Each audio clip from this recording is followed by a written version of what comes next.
자, 고린도전서는 그리스도인들이 이 세상에 사는 동안에 종종 부딪히는 여러 가지 문제에 대해서 실제적인 답을 주시는 서신서입니다.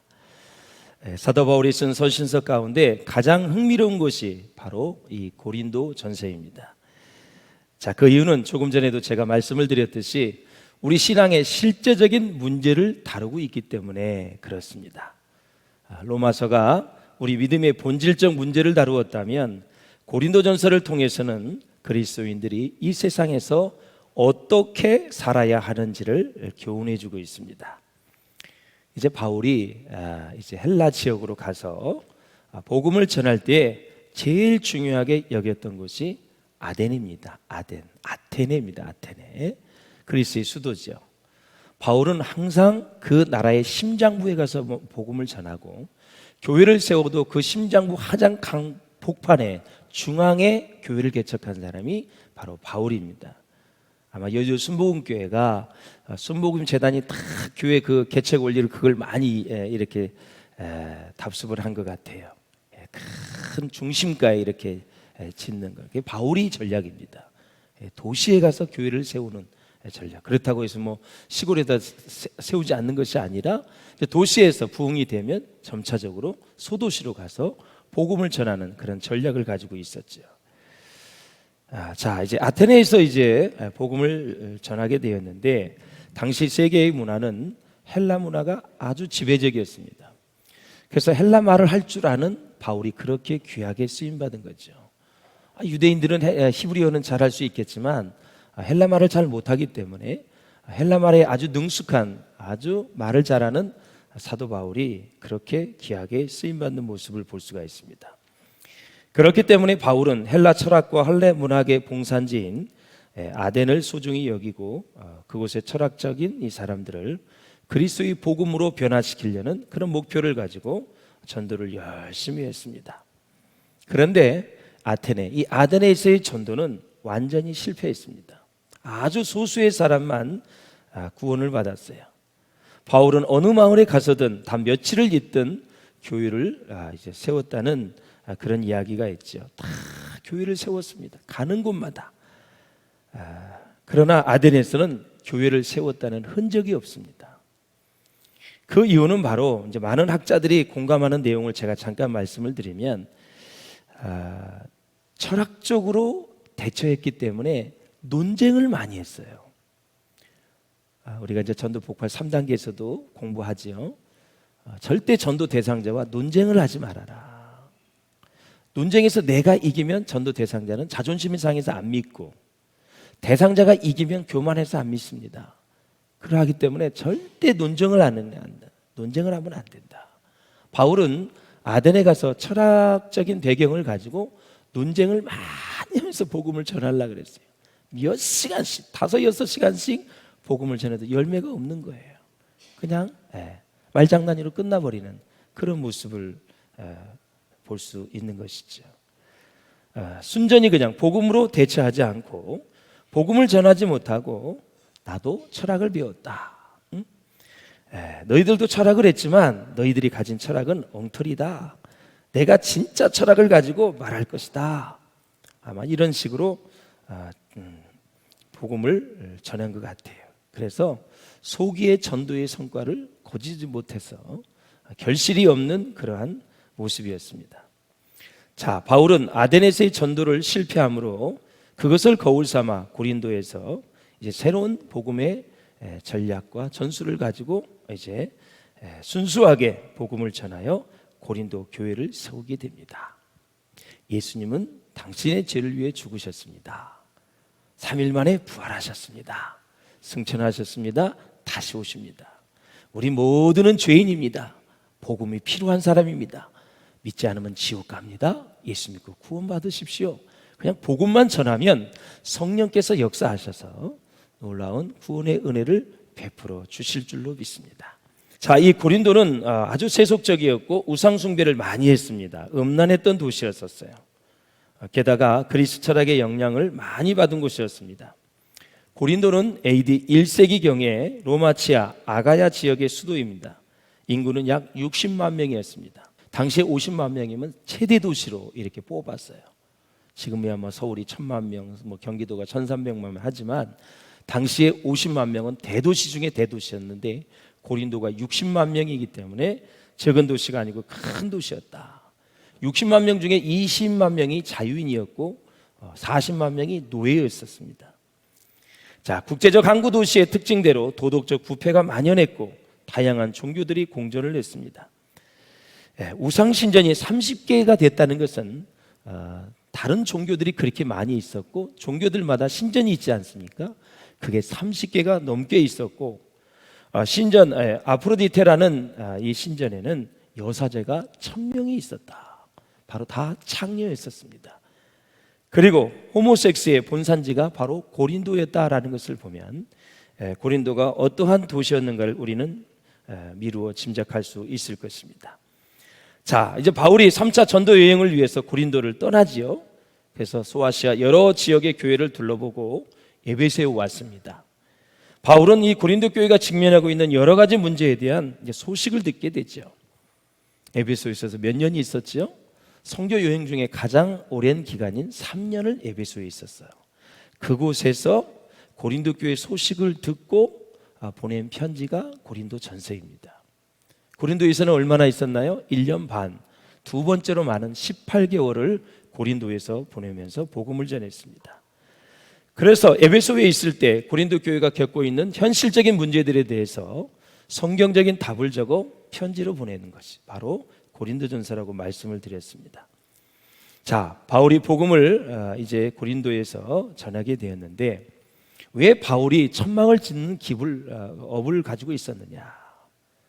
당시에 고린도에서는 철학 강의를 들을 때 사람들이 돈을 냈다 그래요.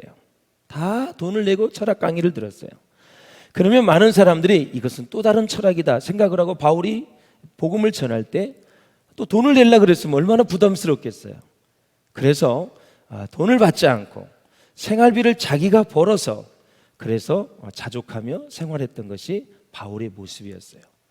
이렇게 청막을 만드는 일을 하니까 당시에 로마의 핍박이 일어나서 로마에서 추방당한 브리스길라와 아굴라가 바울과 이 사역에 동역을 하게 되죠.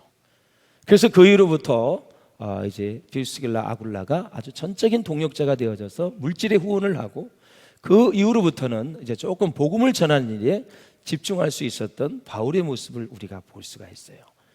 그러니까 바울이 생업을 그렇게 가지고 일했던 배경을 여러분들이 아셔야지 그것도 모르고 바로 지금 우리 신용순 목사님 저 아파트 현장에 가서 일하시며 돈 벌고 해야 되는데 왜 이렇게 안 나갈까? 왜 목회자들이 직업을 안 가질까? 이렇게 생각하면 아니 된다라는 거예요. 철학 강의에 돈을 내는 것 때문에 그 이유가 많이 있었다라는 사실이죠. 그리고 바울의 이 성격 자체가 아주 그냥 단호한 그런 성격이기 때문에 조금이라도 누구에게 피해 주는 거 싫어하고 하는 그런 스타일입니다. 그래서 그걸 지금 상황에 보편화시켜서 모든 교육자들이 지금 삼성그룹에 들어가야 된다, 가서 일해야 된다, 현장에 가서 일해야 된다 하고 이렇게 일반화시킬 수는 없다. 당시의 시대적 상황을 잘 볼 수 있어야 된다라는 거죠. 자, 이렇게 복음을 전하는 중에 에베소로 왔는데 얼마 있다 보니까 어렵게 세운 고린도 교회가 막 평안하지 못한 거예요. 분쟁이 있었습니다. 어쨌든 분쟁이 있어서 사도 바울의 마음을 아프게 합니다. 우리가 잘 아시는 대로 분쟁을 하게 되면 좋은 점은 말하지 않고 나쁜 점만 말하게 되어 있습니다. 여러분, 분쟁하면서 싸우면서 칭찬하고 격려하는 거 봤습니까? 어떻게든 꼬투리를 잡으려고 그랬죠. 사실도 아닌 걸 가지고 사실이라고 얘기하면서 흠집을 내려고 하고, 흠집을 내면 자기가 이겼다고 생각하고, 흠집을 내면 우리 편이라고 생각하는 아주 어리석은 짓을 인간은 참 많이 하게 되죠. 그래서 양쪽에서 전부 서로 나쁜 점만 말하게 되죠. 그러니 교회는 본래의 복음의 사명을 저버리고 혼란에 빠질 수밖에 없는 것이죠. 그 사이에 마귀에게 틈을 열어주게 되고 교회는 도저히 이제 일어설 수 없는, 주저앉을 수밖에 없는 지경까지 되어지고 교회가 무너지는 그런 모습을 우리가 봅니다. 이렇게 나쁜 소문이 사도 바울에게 전해질 때에 그는 마음이 아팠습니다. 고린도전서를 보면서 교회를 개척한 그 교회의 영혼을 사랑하는 바울의 마음이 여러분 마음이 되시기를 바라고, 바울에게 그 마음을 주신 하나님의 마음이 우리 모두의 마음이 될 수 있기를 주의 이름으로 축원합니다. 그래야 교회를 사랑할 수 있고, 교회의 사랑은 바로 주님의 사랑입니다. 정말 뜨겁게 뜨겁게 사랑하셔야 됩니다. 어떤 이유가 있어도 우리는 십자가의 은혜로 구원받은 사람이기 때문에 힘든 일, 어려운 일이 있다 할지라도 교회를 원망할 자격도 없고, 우리는 무조건 교회를 사랑할 수밖에 없는 사랑의 빚진 자라는 거, 이것을 꼭 잊어서는 아니 되겠습니다. 사랑하는 여러분, 그래서 이 고린도전서에서도 여러 번 말씀하고 있습니다만, 바울은 당장이라도 달려가서 사실 규명을 하고 싶었어요. 책벌할 것은 책벌하고, 책망할 것은 책망하고, 칭찬할 것은 칭찬하고, 뭔가 막 이렇게 하고 싶었습니다. 그러나 이런 때에 보면은 바울은 변화되기 이전의 모습에 비하면 참 고린도 교회 성도들을 많이 사랑하고 넓은 마음으로 그들을 품는 그런 모습을 우리가 볼 수가 있어요.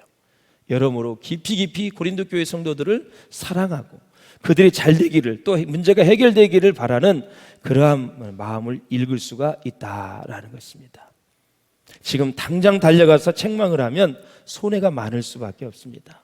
왜냐하면 교회는 언제든지 중립적인 사람이 많기 때문에 그렇습니다.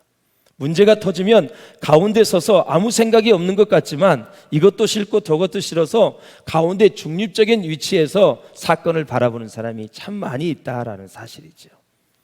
이런 사람들이 더 이상 상처받지 않고, 또 그런 사람들을 아껴야 교회는 분쟁이 끝난 이후에 교회가 회복될 수 있기 때문에 사도 바울은 삼고 처리하는 거예요. 계속해서 고민을 하는 거예요. 그래서 이 고린도 전서에서도 보면 내가 너희를 아끼노라라는 단어로 그 말씀을 하신 걸 보면 얼마나 고린도 교회를 사랑하는지 이루 말할 수가 없어요.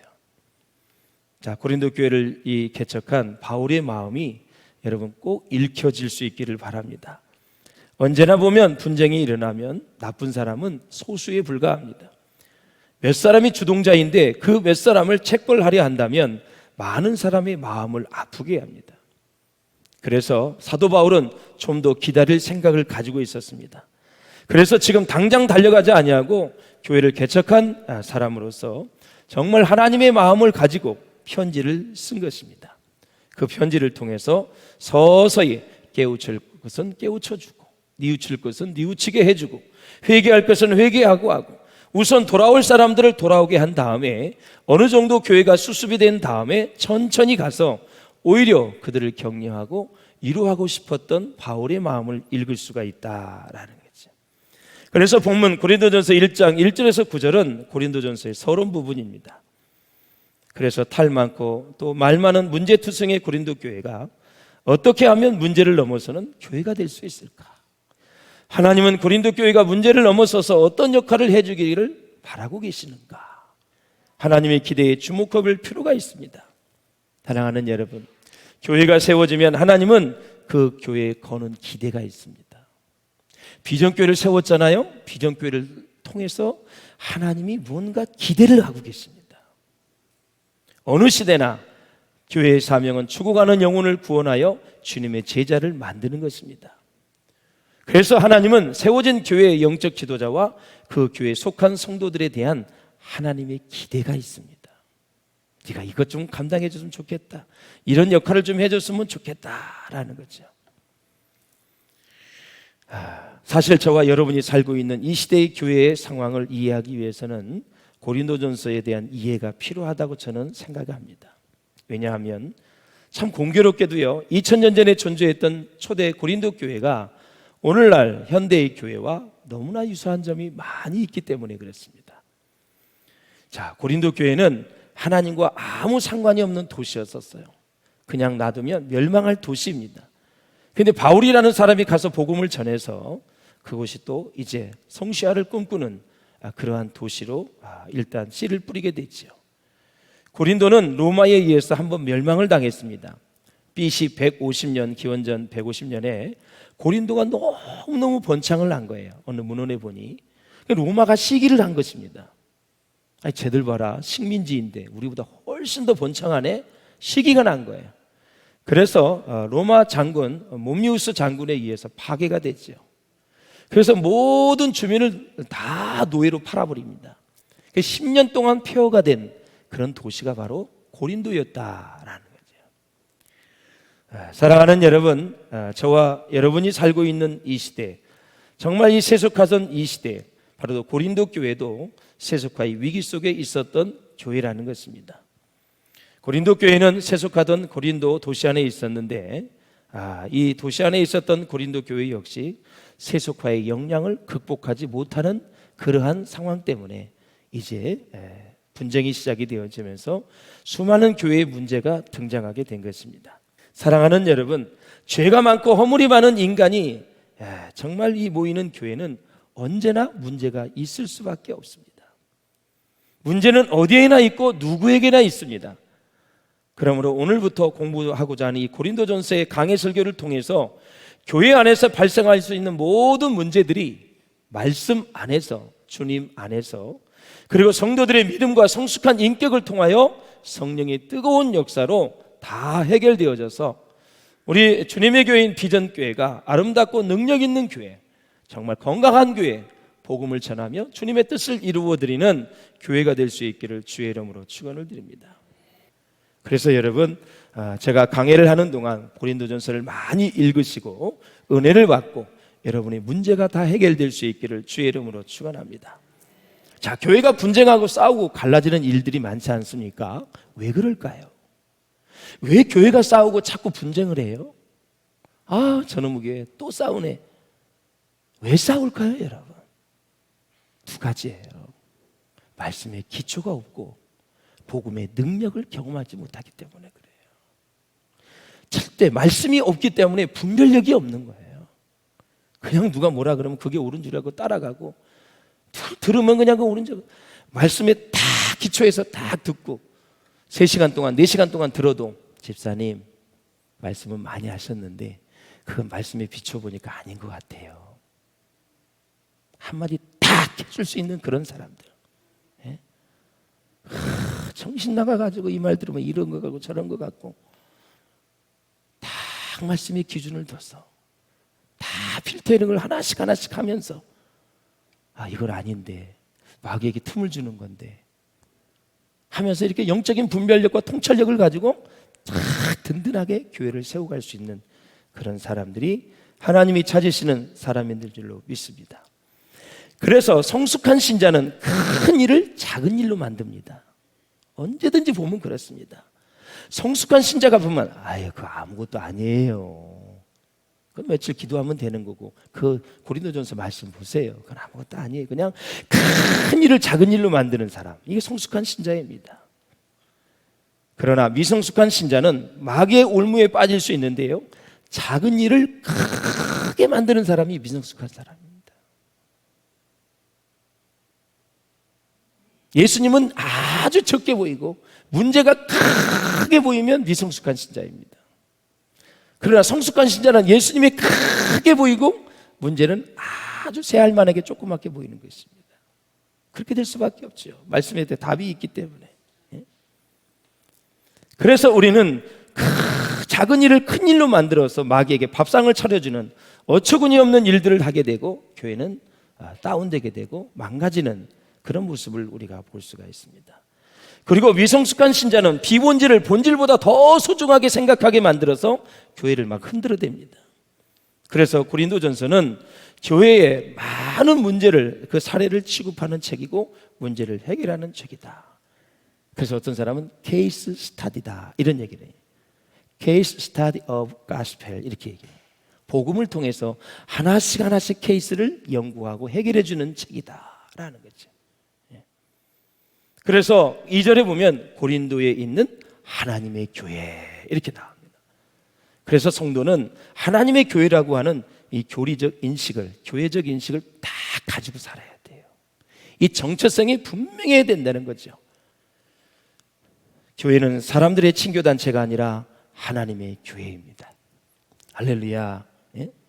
그리고 1절에 보니까 하나님의 뜻을 따라 그리스도 예수의 사도로 부르심을 받은, 사도 바울은 인간이 스스로 사색해서 만든 철학과 하나님의 뜻은 다르다고 얘기하고 있습니다.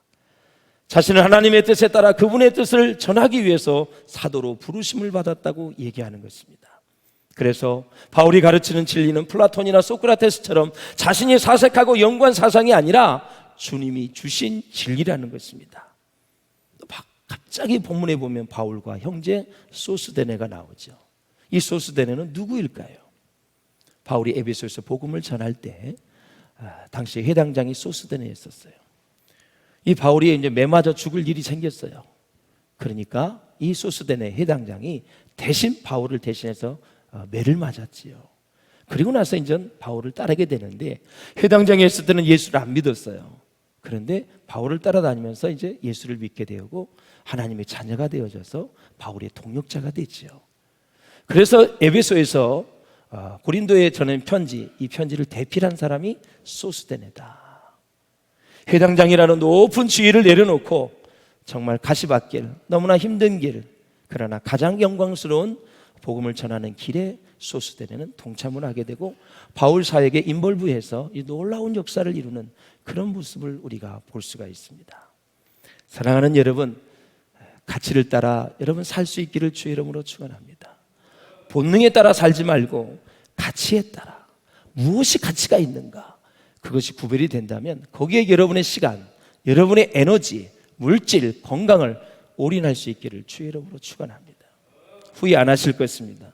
보람이 있을 것이고 하나님의 영광이 여러분에게 임하실 것입니다. 사랑하는 여러분, 말씀을 이제 맺을까 합니다. 바울은 무난하고 그 다음에 이제 감사하고 있어요. 뭐에 대해서 감사하느냐? 자기를 부르심에 대해서, 우리를 성도로 부르심에 대해서 감사하고 있어요. 너희들 싸우지 말라고, 분쟁하지 말라고 말하고 싶은데 바울은 그것부터가 아니라 감사부터 얘기하고 있어요. 그것이 바로 바울의 믿음이고 마음이고 인격이고 예절인 줄로 믿습니다. 우리 자녀 교육의 원칙이 있죠. 책망을 하려면, 한 번 하려면 5번 칭찬을 하고 책망을 해라. 사람은 격려를 받고 칭찬을 받고 잘 자라가게 되지 책망 가지고는 안 된다는 거죠. 그래서 한 번 책망하기 위해서는 5번 칭찬을 하라 그래요. 바울은 고린도의 복음이 전해진 것에 대해서 감사하고 있어요. 진리가 구체적으로 사람들에게 사건화된 것에 대해서 감사하고, 그리고 믿음이 현실화된 것에 대해서 감사하고 있어요. 또 역사적인 사건이 나를 위한 사건으로 증거가 확실해진 그것에 대해서도 감사하고 있어요. 여러분, 십자가의 사건이 바로 오늘 나의 사건이 될 수 있기를 주의 이름으로 축원합니다. 또 고린도 성도들이 주님의 재림을 사모하니까 그것에 대해서 감사하고 있어요. 얼마나 좋은지. 또 구변과 지역, 지식의 풍족함에 감사하고 있어요. 이 구변이라는 것은 헬라어로 로고라는 뜻이에요. 바로 이제 스피치라는 말씀이에요. 이 그리스 사람들은 철학의 도시에 살기 때문에 말을 잘합니다. 토론대회에 나가면 다 1위입니다. 1위예요. 그래서 하나님의 말씀이 이렇게 말 잘하는 사람들에 의해서 막 회자되고, 그리고 하나님의 말씀에 지식이 풍족해져서 바울은 지금 감사하고 있다라는 거죠. 여러분, 하나님의 말씀이 우리 가운데 임하게 되고 또 우리가 그 말씀에 지식이 있어야 흔들리지 않습니다. 여러분, 말씀의 기초에서 믿음이 단단해지시기를 주님의 이름으로 축원을 드립니다. 또 고린도 교회는 유독 은사를 하나님이 많이 주셔서 감사하고 있어요. 자, 9절을 한번 보세요. 교적케 하시는 하나님은 어떠다고요? 미쁘시도다. 믿을만하다라는 거죠. 사랑하는 여러분, 내가 내 믿음을 지키는 것이 아닙니다. 하나님께서 내 믿음을 지켜주시는 것입니다. 내 의지로 신앙을 지키는 것이 아니라 주님께서 내 믿음을 지켜주신 줄 알기 때문에 오늘도 안심이 되는 거고 감사할 수밖에 없다라는 거죠. 더 하나님을 기쁘시게 해드리는 우리 모든 성도님들 될 수 있기를 주의 이름으로 축원합니다.